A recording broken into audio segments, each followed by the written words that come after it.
An ordinary day, a few offhand words, one forgotten item, and everything began to unravel, not fast, not loud, but irreversibly.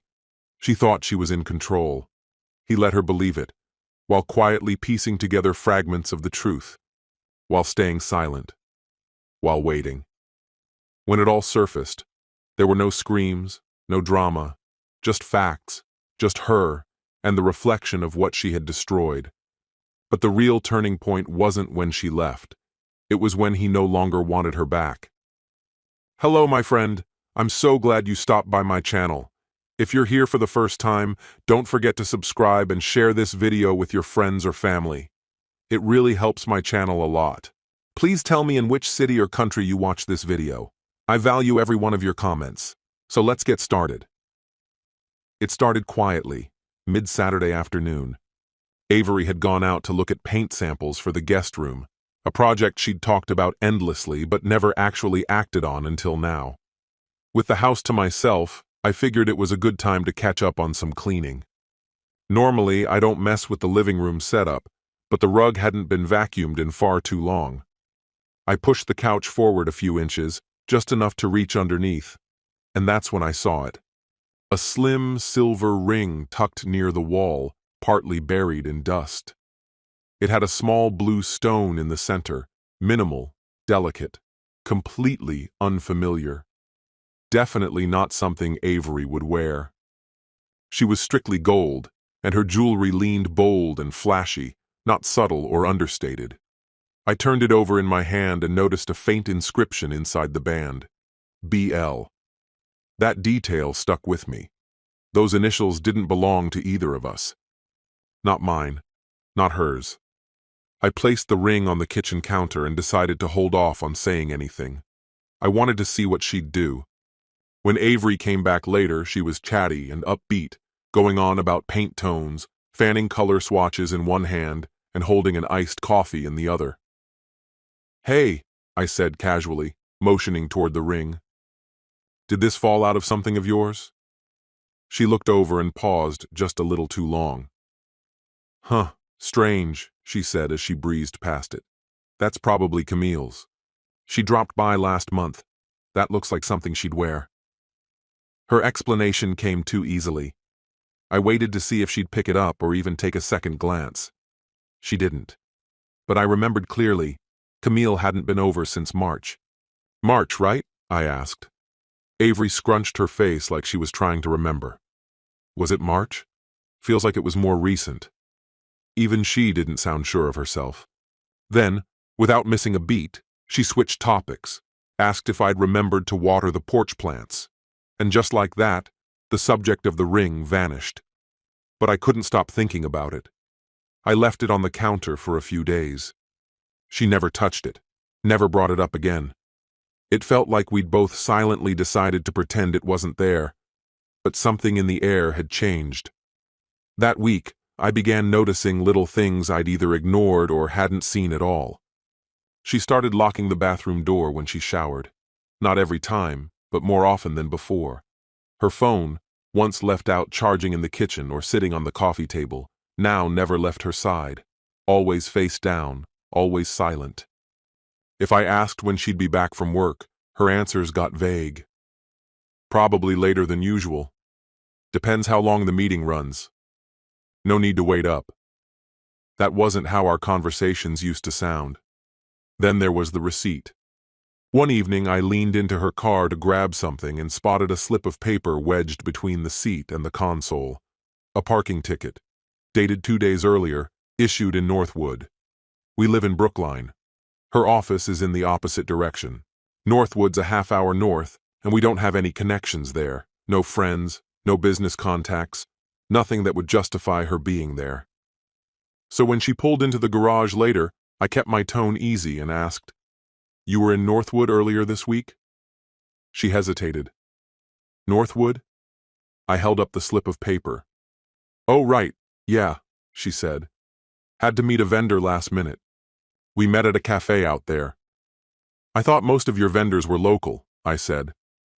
She shrugged a bit too hard. "Some are, not all." Her tone was clipped, defensive. the kind that tells you not to push further. So I didn't, at least not aloud. But in my head, I started putting things together. The ring, the bathroom door, the unanswered questions. I wasn't angry, not yet. I wasn't confronting her. I was just taking inventory. By the third week, I saw the outlines of a pattern. I'd get up early, brew coffee, check the odometer on her car before she left.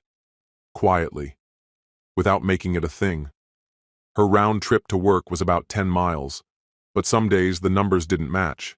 15, 30, once, even 47. I didn't say a word. Then I remembered the old iPad we used to share.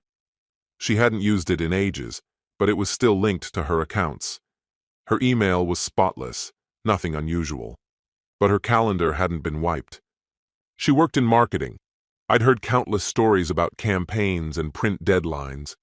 But now, there were recurring appointments labeled strategy lunch. That was new. I didn't ask her about it. Instead, I ordered a small voice recorder for $25. Tiny enough to hide behind the books in the office, right where she usually sat when working from home. She never noticed.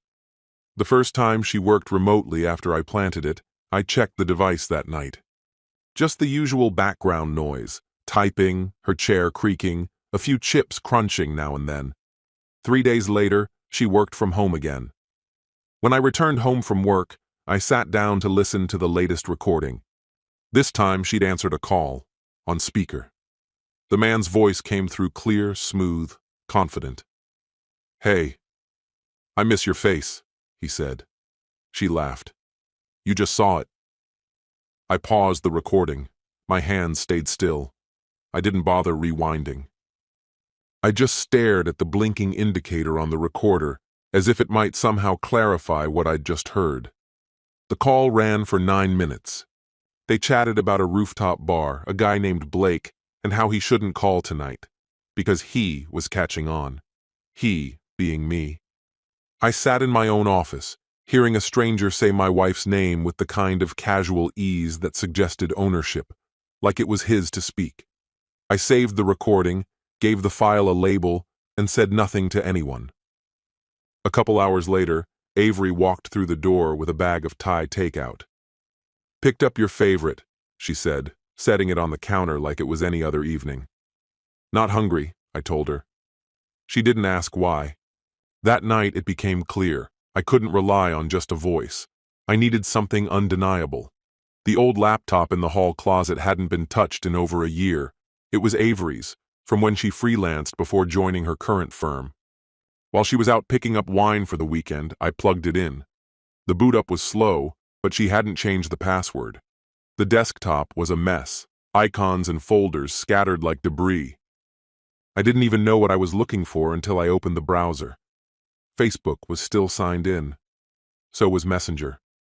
2 unread conversations blinked at the top. I clicked on the first one. Blake. Their full message history appeared, stretching back weeks. Dozens of texts, full of teasing jokes, flirtation, private references I couldn't quite decipher. But I didn't need to. The meaning was clear. This wasn't some passing conversation. She was entangled with him. Intimately. Then came the images. Blurry selfies of the two of them. Her, wearing my hoodie, curled up beside him, on what looked unmistakably like our couch. Another photo showed them in our kitchen, each holding a glass of wine. I recognized every detail. The backsplash, the countertop, the cabinets, the place I lived. I scrolled through their thread, checking dates. They lined up perfectly with nights she'd claimed to have late meetings, extended shifts, heavy traffic. She wasn't at work. She was with him. One message included a hotel reservation. Downtown. The same night she told me her team had a client dinner. And then, one line stopped everything. Blake had written, "Still thinking about Tuesday. Can't believe we pulled it off." Avery had replied, "Right? He was literally home 30 minutes after you left." That was it. She hadn't just met him out somewhere. She brought him here, not to a hotel, not to a friend's place. Here, to our house, our bed, the life we shared. I sat there in front of the screen, motionless, not furious, not even surprised, just done. I captured screenshots of the worst of it, the messages, the photos, the reservation. I saved them to a USB stick. Then I closed the laptop slowly, like shutting the lid on something dead. Later that evening, she walked in humming, slipped off her shoes, poured herself a glass of wine, acting like it was any regular Thursday. I stood in the hallway and watched her lean on the kitchen counter like she still belonged there, like the ground hadn't caved in beneath us. Maybe for her, it hadn't. But for me, everything was different now. I didn't say a word, no confrontation, no emotional outburst. I simply went upstairs, lay beside her in bed, and stared into the ceiling until the morning light crept in. At dawn, I got up first, took the screenshots from the USB, printed out the most incriminating ones, the hotel confirmation, the messages, the photo of them laughing on our couch while she wore my clothes. I placed them into a manila envelope and centered it on the kitchen table. She got home late that night, 9:47 p.m. I remember the time exactly. I'd checked. Her tires crunched on the gravel with a hesitation that made me wonder if she already knew. She stepped inside, holding another takeout bag. "Hey," she said cheerfully, "got those burgers you love." I didn't respond. I only nodded toward the table. She spotted the envelope right away. It was impossible to miss. She stopped in place. "What's that?" "Go on," I said. "Open it." She set the bag down, stepped forward, peeled back the flap. Her hands stayed steady, but her eyes didn't. The hotel receipt came out first, then the screenshot. Her and Blake, side by side on our couch, her wrapped in my hoodie. Her expression hardened, and then she said it. "Are you seriously going through my stuff now?" "You invited him into our home," I said flatly. She gave a sharp, dry laugh, more defensive than amused. "You're being dramatic." "Dramatic?" I stepped forward. "You lied to me for months, made me question myself, manipulated me into silence." "You don't understand, Julian," she snapped. "You were never really present. You were always somewhere else, always in your own head." I didn't raise my voice. I didn't have to. The damage was already done. "So, you were unfaithful." Her response was sharp. "No, you've got it wrong. It had nothing to do with him." I looked her in the eye, but he had walked through our front door. The quiet stretched between us. "I think it's time for you to go," I said. Her expression twisted in disbelief. "Excuse me? Your suitcase is already waiting by the entrance." She blinked, stunned. "You're actually doing this?" My voice didn't waver. "No, Avery. You made that choice long before today. I'm just following through." She studied me for a second. "I didn't think you'd follow through." I didn't answer. I didn't need to. 2 days later, she posted it on Instagram. A black and white snapshot, Avery behind the wheel, elbow out the window, fingers tangled in her hair as if caught mid-laugh. The caption read, "Sometimes you don't realize the door was locked until you outgrow the room." Hashtags: healing, fresh start. The replies came fast. "So proud of you. You're glowing. Takes real strength to walk away from a toxic situation." I didn't comment, didn't text her, didn't react, but I read every single reply. To her followers, I was the villain. To her, I was the barrier she had to shed to breathe. She didn't use my name. She didn't have to. The implication was obvious. Avery was rewriting the past, and her audience swallowed it whole. Some mutual friends sent polite, awkward texts. "Hey man, saw Avery's update, hope you're okay." "Didn't see that coming. You holding up?" I responded the same way to each. "Life moves on. I'm doing all right." I didn't bring up Blake, or the hotel keycards, or how our living room had become her stage. If anyone wanted to hear the whole truth, they could have asked. No one ever did. Except Delilah. We'd worked together once, briefly. Nothing serious. A few months on a project. There'd been a moment, fleeting chemistry. She had flirted. I didn't engage. I was married. Still, I remembered. Under Avery's picture, Delilah posted a single line. Growth is good, but truth matters more. No likes, no replies. But she didn't delete it. The next day, another comment appeared. This caption feels edited, like something important got left out. It disappeared an hour later, but not before I saw it. And then, silence. Avery stopped replying to anyone, stopped posting altogether. 1 week later, her profile went private. I wasn't surprised. She'd shaped the narrative, right up until the seams started showing. And when they did, she didn't defend it. She vanished. That told me everything, not just about her, but about how fragile a false version of reality is when the light finally hits it. 7 days after that, I boxed up what was left of her life at my place. Photos and frames, a few stray blouses, that peppermint tea mug she used every winter. I didn't destroy anything. I didn't leave a note. I dropped the boxes off at a storage facility not far from her sister's condo and sent her the code. She never responded. That was all right. The house felt still, not hollow, just reset. I rearranged the living room furniture, not to erase her, but to make the space feel like mine again. I found her ring tucked away in a drawer and dropped it in a church donation bin the next day. Started running again in the mornings, the first time in years. Reopened a personal project I hadn't touched since 2020. Treated myself to dinners, just me, solo table, local diners with sticky menus and booths that creaked. It helped. And then, one evening, I saw Delilah. She was browsing the nonfiction shelf in a little bookstore downtown. Our eyes caught briefly. Recognition flickered. She smiled. "Hey, Julian." I nodded. "Delilah. Been a minute." We exchanged small talk. Nothing heavy. Books, the weather, favorite coffee spots. Then, just as we were parting, she leaned a little closer and said quietly, "I always knew you weren't the bad guy. Just thought you deserved to hear that." I didn't ask her to elaborate. Her voice was calm.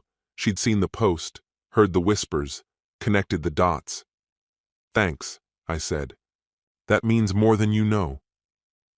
I walked out of that store without buying a thing, but I felt lighter, not triumphant, not bitter, just clear. The kind of clarity that comes when you finally emerge from something that tried to convince you to stay quiet forever. A few days later, Delilah and I met for coffee. There was no marriage in the way this time. One coffee became two, then dinner. Then something steady, something real, not a second chance, a first, honest beginning. We had space now, no masks, no secrets. And this time, I didn't miss the way her smile made me feel. 3 weeks passed. Then Avery texted, "Can we meet? Just talk." I let the message sit for a full day, not out of calculation. I just needed time to figure out if I still cared enough to bother. We met at a quiet cafe across town, neutral territory. She wore a sweater I'd given her 2 birthdays ago, no makeup. Hair pulled back, trying to look like the version of her I used to love. She got there first, and sat down. "Thanks for coming," she said, her voice softer now, a gentleness settling into her features. I nodded slightly. "What was it you wanted to say?" I asked. She paused, fingers curling tighter around the mug she held. "I never thought it would come to that," she admitted after a long silence. "You mean the truth about how it actually ended?" I responded. Her jaw tightened, a flicker of guilt in her eyes. "I know I made mistakes," she said, barely above a whisper. "I just didn't know how to fix it. It felt like you'd stopped seeing me. And bringing someone else into our relationship, into our house, that was your answer to that?" I asked. Her eyes dropped to the table, then rose again to meet mine. "I know I hurt you," she murmured. "I know that." She took a breath, steadying herself. "I'm not suggesting we get back together, Just maybe we could talk about something else, maybe a different kind of start. I studied her carefully. She looked unchanged. Her voice was the same. But something underneath it all was off, like a well-made copy, visibly identical, but hollow where it counted. This wasn't just infidelity, Avery, I said, my tone level. You removed yourself from us entirely. Her brows drew together, confused. What does that mean? It means the version of me who would have stayed, who might have tried to work through the wreckage. You erased him the moment you chose someone else. He's gone. She sat back, stunned. Maybe she had expected some emotional response, maybe even a glimmer of forgiveness. What she got instead was resolution. I hope Blake was worth it, I said, not bitterly, just with finality. You'll be hearing from my lawyer. The paperwork is already underway. I rose, placed enough cash on the table to cover both our drinks, and walked out without a backward glance. That was the moment the real goodbye happened. Not when she packed her bags. Not when she rewrote the narrative online. Not even when she showed up hoping to patch things over. It was the second I let go of fixing, let go of asking, and embraced something sharper than closure. It didn't feel like an end. It felt like release. This story has come to an end. What's your opinion? Share it in the comments, my friend. And if you like this story, check out other exciting videos on my channel. I'll say goodbye until the next video. See you.